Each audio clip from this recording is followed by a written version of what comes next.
Welcome, everyone. This is Megan Mitchell with Agents of Change Social Work Test Prep, and I'm here to bring you another Social Work Shorts. And today we're going to talk quickly about group work. So oftentimes social workers are facilitators of group work in a variety of different settings. So we're going to touch on some of the stages of group formation, just some basics to note when working with groups, and we will wrap up with a practice question at the end.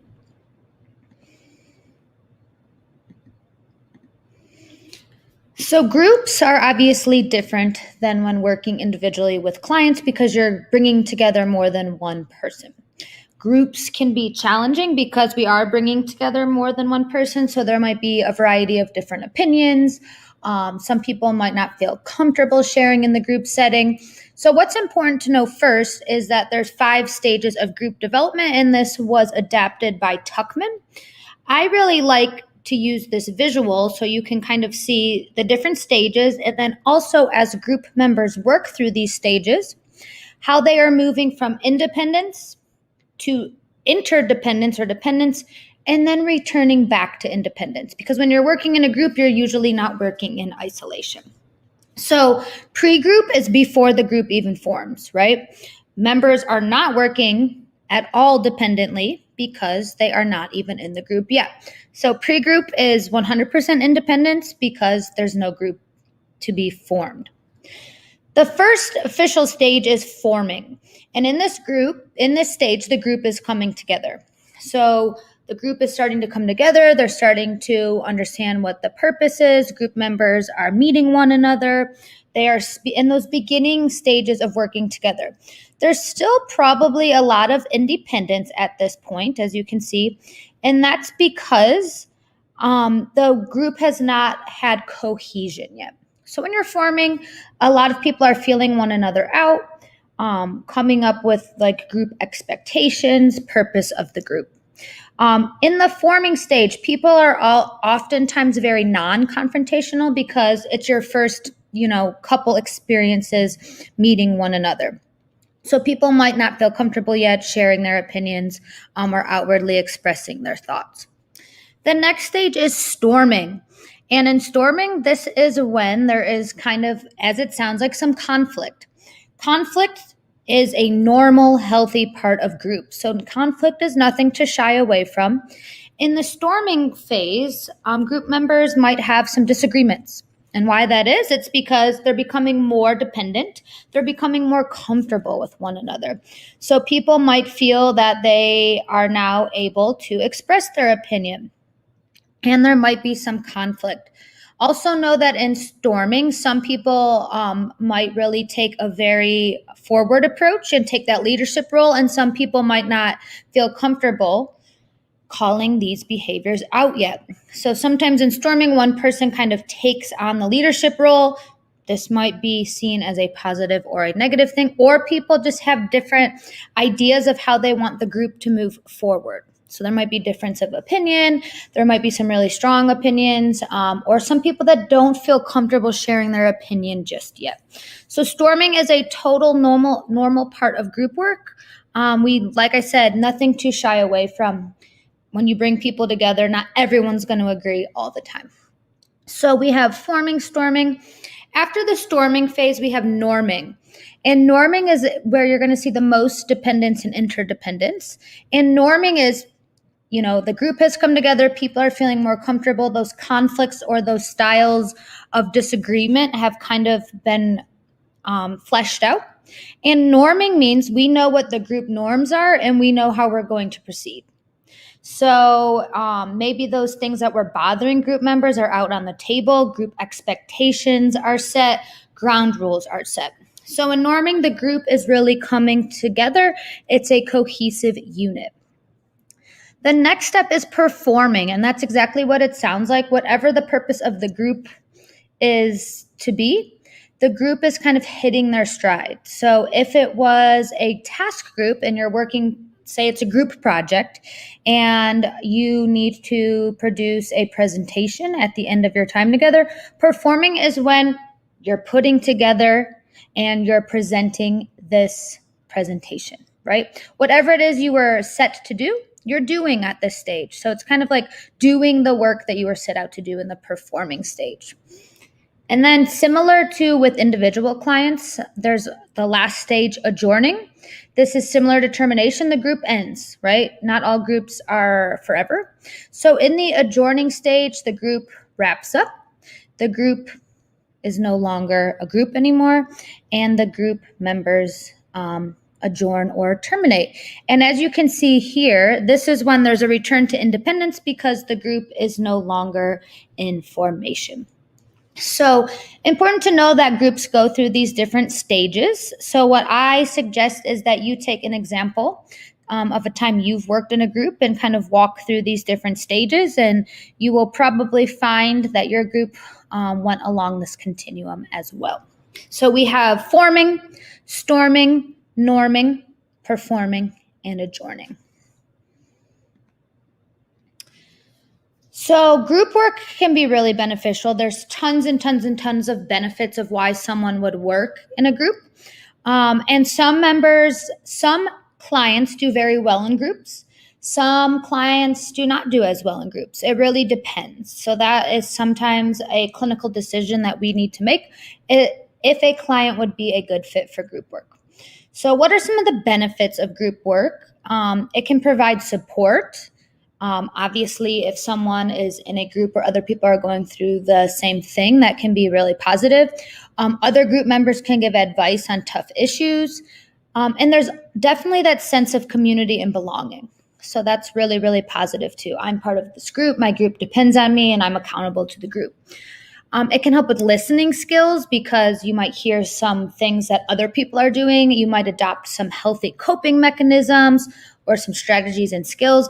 And also you're able to gain a greater perspective if you hear other people's stories. Really important. Accountability is really big because sometimes people find with groups, they feel the pressure to kind of show up, right? To be accountable because the group is counting on them. So the accountability can be a really good tool to use if someone is trying to be an accountable group member. Connection, of course, connecting with other people, very good for people that thrive on connection. And then also you can learn a lot of skills in a group, right? Like you can learn interpersonal skills. You can work on your emotions. You can work on communication strategies. So group work has tons and tons and tons of benefits. And choosing a group for your client would depend on a variety of different factors that you would need to take into consideration. So there's open groups and closed groups, and the size of the group obviously is going to vary. So size of the group, it's important to know that groups can be various sizes, right? Groups just means more than one person. However, the smaller the group, the more intimate it's going to be, right? Because people are probably going to feel more comfortable sharing, more comfortable connecting. And also, it's going to be more easy to notice if a member is absent in a small group. So if it's a group of 6 and someone's absent, that's going to be pretty noticeable. If it's a larger group, say 25, it's probably not going to be as intimate. People are probably not going to share on the same level they would in a smaller group. And if someone misses, it's probably not going to be as noticeable, right? So size of the group, it's also important to note if you are running and facilitating a group, you got to think of absences, you got to think of people dropping out of the group. So important all to note that the number you start with probably is not going to be the number of people you end with, so be thinking of that as well. Smaller groups are really good for accountability because members feel a strong connection. So if a group member's absent, like we said, that will be more noticeable. And that person might, the next week when they come back, they say, well, we really missed you. Tell us about what happened in the past week. So small groups are really good to build that connection, and it really is a community and a cohesive unit that works together. There's open groups, and these are groups that members can join and come in and out at any time. So the group might run for a set amount of time, a set amount of weeks, but a member could join at week 1 or a member could join at week 7. So you might have fluctuating numbers. This has a variety of different challenges, right? If there's different people entering the group at different times. So open groups is one type of group. And then there's closed groups. These are ones in which members begin at a certain point. So you can either enter at week 1 or you can enter at week 8 and that's it. That is just an example, of course. In closed groups, there's very little fluctuation of who's entering the group. So these are going to be probably more of those groups that have a tighter bond, stronger community, and stronger participation. And usually in closed groups, members cannot join mid-cycle. So there's usually like absence policies for closed groups. And once you are in, you cannot join mid-cycle. Some things to know about facilitating groups. Whenever there's an issue in groups, so say a client comes to you and says, I'm really feeling like I'm having a hard time managing my emotions. This is, of course, just an example. If a client comes to you and has an issue, you should encourage them to bring this issue back to the group. And why? Because that's going to be a really powerful therapeutic tool. What they're feeling is most likely what someone else in the group is feeling too, and that's a great talking point. It's a great tool to get the group talking, to get the group to kind of brainstorm and give advice. So in most cases, you're going to want to bring up any issues, concerns, or anything back to the group so that they can share their feelings, they can work out these things within the group setting. This is going to allow for support, it's going to be therapeutic, and it's going to build that community. So in most cases, if a client comes to you and wants to talk about something, encourage them to bring it back to the group, and the group can approach this issue. It's important to know when facilitating a group also, the social worker should kind of take a step back, right? The purpose of a group is that group members are really working together, bouncing ideas off of one another, using the group as a therapeutic tool. So sometimes in the group, we're more of the facilitator. We're there to make sure the ground rules are upheld, make sure that the clients in the group are safe. But a lot of the work in the group is done by the group members themselves. However, of course, there's an exception to the rule always, and there are a few instances when you're working in a group when you would not encourage the client to bring something to the group, or you would need to pull that client out of the group individually and have a conversation. So like I said, in most cases, you'd bring something back to the group. Like we said, I'm having trouble managing my emotions. I'm having trouble with my anger. Bring that back to the group. However, there's some instances when you would need to meet privately with a group member. When this is, if the member discloses abuse or neglect of a minor. If you know as a mandated reporter, you're going to have to report or you need to collect more information outside of the group setting, you would pull that group member aside and discuss it. If a group member makes suicidal or homicidal comments that require further safety assessment, you need to follow up on that, right? You need to assess for risk. So you would pull the group member out there and do your safety assessment. If the member is abusing substances and is in need of an immediate referral, obviously you don't need to address that in front of the entire group. You would pull them aside, give them the support that they need. When you wouldn't bring something back to the group, if it's going to harm the group dynamic in any way, or if you think that it could cause a safety risk or some sort of threat to the group as well. So, for example, say a client, you see that they're making some statements that may lead you to think that a further risk assessment is needed, you're going to want to, after group, pull them aside and see what's going on. Some other things to note when running groups. Important that group members follow the ground rules. You can remind the members of the ground rules. And if it is causing such a disruption to the group that the group members are feeling unsafe, or it's just not conducive to the group at that time, you can remove someone from the group. So that is also, there are cases where a group member might need to be removed if it's not conducive to helping the group move forward, or it's a safety issue. Confidentiality. We have to do our best to uphold and respect confidentiality. As the facilitator in a group, it's important that group members know what to expect. and that confidentiality is very clear and talked about. So that's probably one of the biggest rules in group therapy, is that what happens in group stays in group.